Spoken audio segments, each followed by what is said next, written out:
Alors, bon matin, Scott Campbell, pasteur chrétien au Québec, parmi le peuple francophone, euh, ici à Laval, sur l'île Jésus, en passant. Alors, moi, j'aimerais aujourd'hui terminer cette série que j'étais en train de donner à l'Église sur l'ensemble le plus fondamental qui existe dans ce monde et comment Dieu voulait que cet ensemble répande son image partout dans le monde. Alors, peut-être on se souvient, mais le premier et le deuxième chapitre de Genèse euh, parle de comment Dieu a fait l'homme et la femme à son image, à sa ressemblance, et il voulait que cet ensemble, cette équipe, peuple la terre et aussi gouverne la terre. Et puis, c'était vraiment une équipe qui était super bien bâtie, super bien, ça cadrait bien ensemble.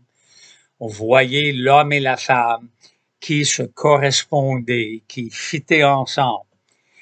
Malheureusement, Genèse 3, nous découvrons que cette équipe décide de ne plus suivre Dieu, décide de désobéir à Dieu, et ça cause des résultats tragiques, vraiment catastrophiques, où on voit alors la haine entrer dans le monde, la division, la maladie, la mort. On voit la mort entrer dans le monde. Alors, Dieu, par contre, par sa grâce, il n'arrête pas, il ne lance pas la serviette, il débute un nouveau projet pour amener sa présence dans ce monde.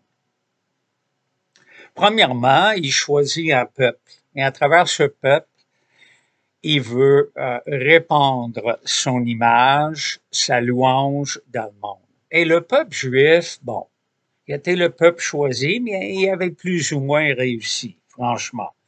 Il y avait des moments où il était comme une lumière pour les autres peuples et d'autres moments où il n'y en était pas. Mais ce qui est le plus important, où on voit vraiment un nouveau jour se lever, c'est avec l'arrivée de Jésus-Christ. Le Fils de Dieu fait partie de la Trinité, Père, Fils, Saint-Esprit. Et Jésus arrive sur cette terre. Il est l'homme-Dieu, le Dieu-homme. Et sa mission, c'est débuter, amener le royaume de Dieu sur cette terre, l'image de Dieu sur cette terre. Sa mission est de détruire les œuvres du diable. C'est vraiment le diable qui est au fond, qui est à la base de la haine, la division, la maladie, la mort, tout ce qui est mauvais sur cette terre. Satan est à l'origine. Alors Jésus arrive et il débute cette mission, emmener le royaume de Dieu dans ce monde. Il le fait en vivant sans péché, il le fait en prêchant la parole de Dieu, il le fait en guérissant, il le fait en délivrant ceux qui sont opprimés par le diable. Et aujourd'hui, j'aimerais surtout souligner, il emmène le royaume en démolissant les divisions créées par Satan. Les divisions de langue, de race, de sexe, division de culture. Jésus brise cela et nous démontre que nous sommes un devant Dieu. On n'est pas uniforme, mais nous sommes unis dans notre diversité. Dieu aime la diversité. Alors, mais nous sommes un. Jésus, dans son propre équipe, démontre combien il veut réunir le monde. Dans son équipe de 12 apôtres, il a un nationaliste qui s'appelle Simon. Simon, en tant que nationaliste, déteste les Romains. Il utilise même la violence pour chasser les Romains de son pays. Dans la même équipe, on a Matthieu, considéré comme un traître par le peuple juif parce qu'il travaille pour les oppresseurs, les Romains, et il collecte les impôts pour eux. Et souvent, les collecteurs d'impôts sont des riches. Ils profitent de leur propre peuple.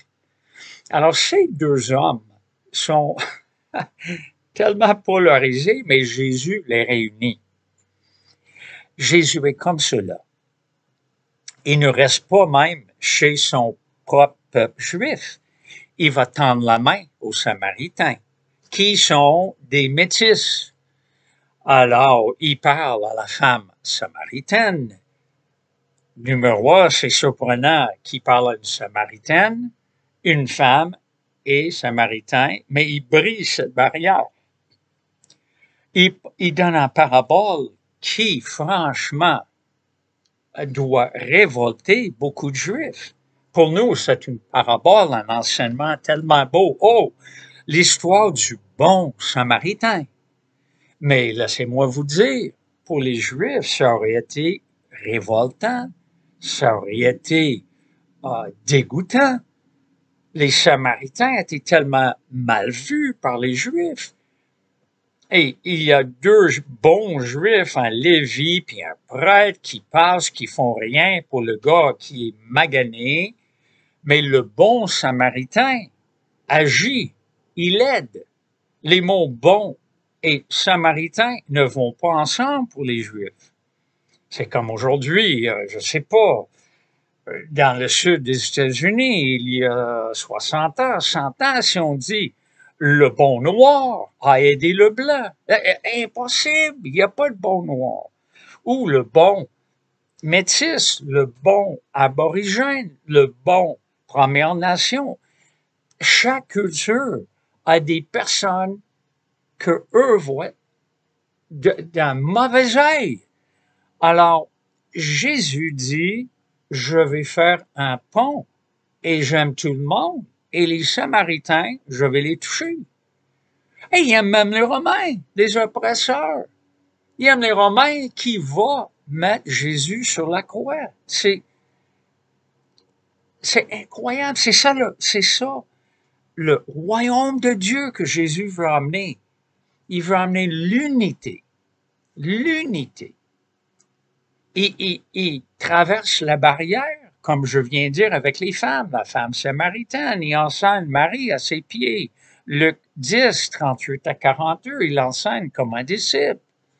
Et il dit à Marthe, hey, wow, embarque pas Marie dans la cuisine. Elle est à mes pieds comme un disciple et c'est important. Il se laisse toucher par des femmes qui savent qu'elles sont pardonnées. C'est du jamais vu, c'est révolutionnaire, ce que Jésus fait. Et Jésus risque de saboter sa résurrection, la nouvelle de sa résurrection, en se manifestant à des femmes en premier. Le témoignage des femmes à l'époque de Jésus valait presque rien. Mais les femmes sont là, Jésus se manifeste à elles. Et c'est écrit dans les évangiles, il aurait pu tout saboter. Parce que les gens disent, les femmes, ils sont pas des témoins fiables, on peut pas leur faire confiance. Mais non. Jésus prenait les enfants. Il bénissait les enfants. Les disciples disaient, non, Jésus n'a pas de temps pour les enfants. Faux. D'ailleurs, Jésus, combien de fois, il cherche l'enfant, il va mettre l'enfant au milieu des disciples. Il dit, voilà ce que nous devons être. On doit être transparent comme un enfant, on doit avoir la confiance d'un enfant, on doit avoir la vulnérabilité d'un enfant, l'honnêteté d'un enfant. Jésus il brise tout moule, il est différent. Et ça continue avec l'Église. Il dit, continuez l'effort. amener le royaume de Dieu. C'est progressif. Cette avance est progressive. C'est dur. On est opposé. Tout à fait opposé par le monde et par Satan. Mais nous avançons. Parce que nous sommes remplis de l'Esprit de Dieu, qui, d'ailleurs, maintenant entre dans chaque croyant, homme, femme, enfant qui croit, peut entrer dans les esclaves hommes, les esclaves femmes. Il peut entrer Joël 2, dans Acte 2, nous en parle. Tout le monde peut amener la parole de Dieu quand ils sont remplis de l'Esprit. Et Jésus nous dit, ça va être là, lentement mais sûrement. Le royaume de Dieu est comme la petite graine de moutarde qui est semée. C'est petit, petit. Mais ça grandit, ça devient un arbre. Voilà la progression, l'avance qui est lentement mais sûrement. Mais, faut jamais croire que nous, l'Église de Jésus-Christ, nous pourrions emmener ce royaume sur terre sans l'arrivée du roi. Seulement, au retour de Jésus, le royaume de Dieu va arriver et va battre son plein, va s'installer parce que le roi va être présent. Mais notre défi et notre appel, chers chrétiens, chères chrétiennes, c'est de faire partie de ce projet, de cette mission d'emmener le royaume de Dieu chez tous les ethnies du monde, chez les hommes, chez les femmes, chez les enfants, et d'agir avec unité dans notre diversité. Galates 3, 26 à 28, nous sommes tous un en Jésus-Christ. Il n'y a pas d'hommes et de femmes au niveau de notre statut, au niveau de notre valeur, au niveau de notre standing devant Dieu. Non. Nous sommes unis. Nous sommes uniques. Et nous vivons la diversité. Mais ensemble, brisons les divisions. Brisons les barrières entre hommes, femmes, adultes, enfants, culture, race, langue, etc. La mission est grande, mais quel privilège en faire partie.